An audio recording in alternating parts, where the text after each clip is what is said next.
Hello दोस्तों। तो दोस्तों आज है संकष्टी चतुर्थी और हम जानते हैं आज कि ये गणेश संकष्टी चतुर्थी क्यों मनाई जाती है। जी हाँ दोस्तों, बहुत समय पहले देवताओं और मनुष्य के जीवन में अनेक प्रकार के संकट आते थे। कोई रोग से परेशान था, कोई धन की कमी से, तो कोई परिवार की समस्याओं से। सभी देवता भगवान शिव और माता पार्वती के पास गए और उनसे इन संकटों का समाधान पूछने लगे।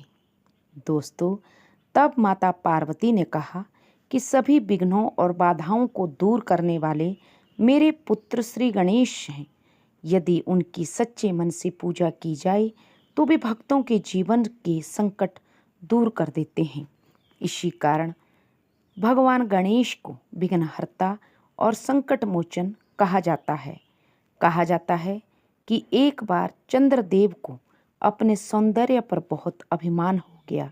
उन्होंने भगवान श्री गणेश का उपहास कर दिया।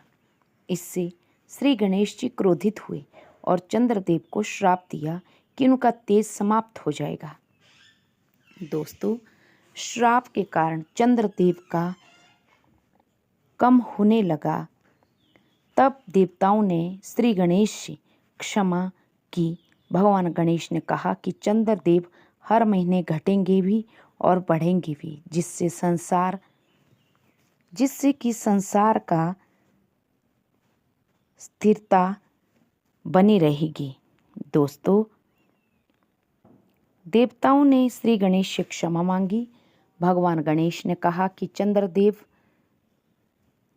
हर महीने बढ़ेंगे भी और घटेंगे भी, जिससे संसार को समय और तिथि का ज्ञान होगा। इसी घटना के बाद कृष्ण पक्ष की चतुर्थी तिथि पर भगवान श्री गणेश की विशेष पूजा का महत्व बढ़ गया। इस दिन को संकष्टी चतुर्थी कहा जाने लगा। संकष्टी का अर्थ है संकटों का नाश करने वाली। मान्यता है कि इस दिन व्रत रखने और श्री गणेश की पूजा करने से जीवन के कष्ट, बाधाएं और परेशानियां कम होती है। भक्त दिन भर उपवास रखते हैं और रात में चंद्रमा के दर्शन करके व्रत खोलते हैं। चंद्रदेव की भी पूजा करते हैं।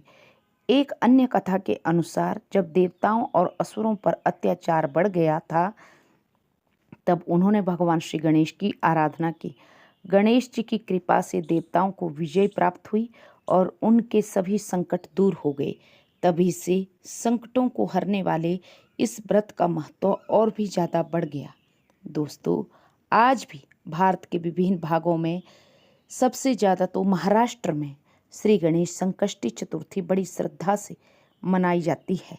भगत गणेश मंदिरों में जाकर पूजा करते हैं। गणेश अथर्वशीर्ष का पाठ करते हैं और भगवान से सुख समृद्धि तथा बाधाओं की प्रार्थना करते हैं। दोस्तों, भगवान गणेश हमें सिखाते हैं कि अहंकार का त्याग करें। बुद्धि का उपयोग और सच्ची श्रद्धा से की गई प्रार्थना जीवन के बड़े से बड़े संकट को भी दूर कर सकती है। इसलिए गणेश संकष्टी चतुर्थी केवल एक व्रत नहीं, बल्कि विश्वास, भक्ति और सकारात्मकता का पर्व है। तो गणपति बप्पा मोरिया, मंगल मूर्ति Morya. Thank you. Please subscribe my channel.